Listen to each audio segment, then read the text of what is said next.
for those of my folks here, a lot of us have heard of Waterfall, Agile, Spiral model, V model. The big ones out there would be your Waterfall and Agile model. The big one is that for Waterfall, there's always the element of excessive documentation and clear structure, budgets fixed. With Agile methodology, as part of the methodology, we encourage changes all the time. That was my word for a while too. I was in the product development, and for us, change was so important. You have to implement changes all the time, right? It's part of the Agile manifesto, so we have to do that all the time. We need to get feedback quick and in real time. You know, some of you are Agile folks already. Then you have your daily Scrum, right? Every day, you know, you have to give updates on what you did in the past and what the goal for your current day is, right? Then you work with a lot of cross-functional team in many cases in Agile. There's also spiral model. This is a risk-driven approach whereby we focus on the risk area, then we continuously do like a risk assessment to evaluate risk as we progress. V model, it's a verification and validation emphasis. This with mostly around testing. So, but the big one for us, I would say, would be the Agile and the Waterfall would be the popular ones out there. Spiral model is still something people talk about, but you won't see a lot of people because it's really hard to keep up with continuous risk assessment. So people just run from anything that will make them continuously evaluating risk, especially manually. So people run from it a lot. All right. So choosing the right SDLC model um, depends on the project. You know, for most projects, I would say if you're a bootstrap, it's a no-brainer. You go with Agile most of the time. You want to move quick. You want to make changes quick, make mistake, fix it quick.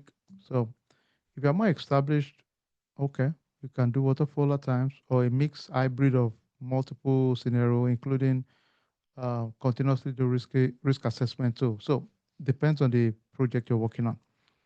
Um, why does SDLT master?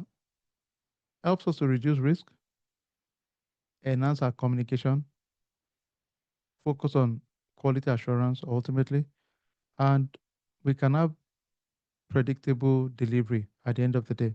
So that's really the gist of SDLC in general. Later in the week, we'll get into some just oversight on a project on it. Another one I would talk about, some of you did our internship on FFIEC. I'll just talk a little bit about it. This focus mostly around the banking sector, right? So this is really a regulation designed for federal banking regulation in general. So this is really focused on banking. Um, why is it important? You know, the key agency around it are your Federal Reserve, FDIC, OCC, NCUA, and CFPB. So they work in collaboration to provide oversight in the banking sector. And it has some critical compliance elements so that we don't get into excessive fines. It can damage your reputation. So this is really focused on banking, you know, the Federal Financial Institution Examination Council. So they provide some guideline around key controls to follow for the financial sector. So what are those key domain area? These are very straightforward mostly. Risk management and governance, top. Information security controls, third-party risk management, authentication controls, and business continuity. You will notice something, a trend line, they are spin-off.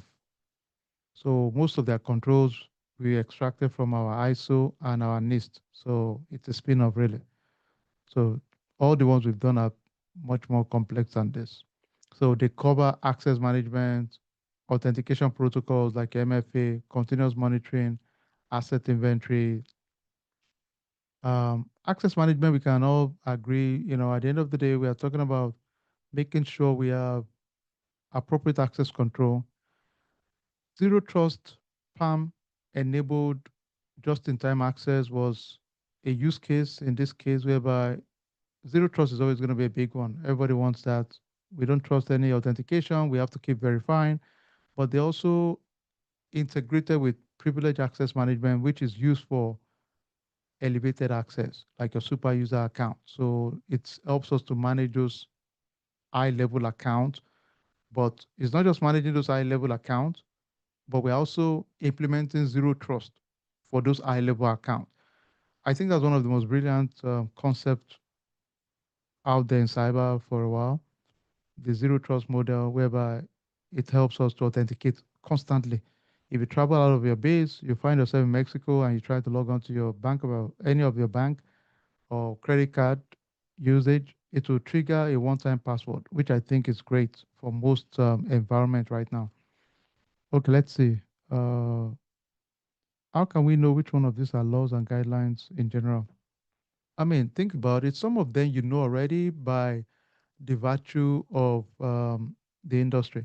If you hear IPA, you know it's healthcare, right? If you hear SOX, you know it's for publicly traded company. If you hear FFIEC, you will know that it's for banking sector regulation for them. So, um, it's not like you just know it overnight. To be honest, it's something you would because I'm mentioning it now, you know it, right? So, you know, and SDLC is just a process around software development lifecycle. It's not a regulation, right? But FFIEC is a regulation for the banking sector, so or financial institutions generally. And they just identify some key controls to help the banks and financial institutions, which I think is good. Later down the road, we'll talk about they want some regulation targeted for utility industry, for example. So if you're wondering why I can touch a lot of them, my own background was consulting, right? So we work on multiple different clients, a lot of utilities, transportation, financial banks. So that gave me exposure to touch on many things. I don't know where your story will take you to, but we've seen people get jobs in the financial, in the utility space, in the compliance space. So whatever angle we find ourselves, at least we can function there. That's the point, really. So like the FFIEC, the reason I kind of sneaked into our program is because I did one project there a while back. And I had a mentor that she brought me into the account then. So what the heck, why not? So I can talk about it at least to an extent for you guys to leverage it. If you see a job that says FFIEC, you can easily at least hold your ground, quickly revise, and talk about the controls around it. And most of those controls, of course, like I mentioned, they're already spin off from your ISO or your NIST. So if I talk about authentication controls, to you, I don't think it's anything outside the ordinary. We're talking about things like your single sign-on or your password protocols, or we are making sure that if there's an API communication, which is just your programmable interface to a third party, is there security around the communication? You know, um, and if there's security around it, you want to know what kind of security they have when they share my data too. Monitoring and logging. I think we can all agree every system should have a way we can log and track things ultimately, right? So that is straightforward. Inventory and vendor risk management. So we're talking about your asset inventory, cloud compliance, vendor oversight.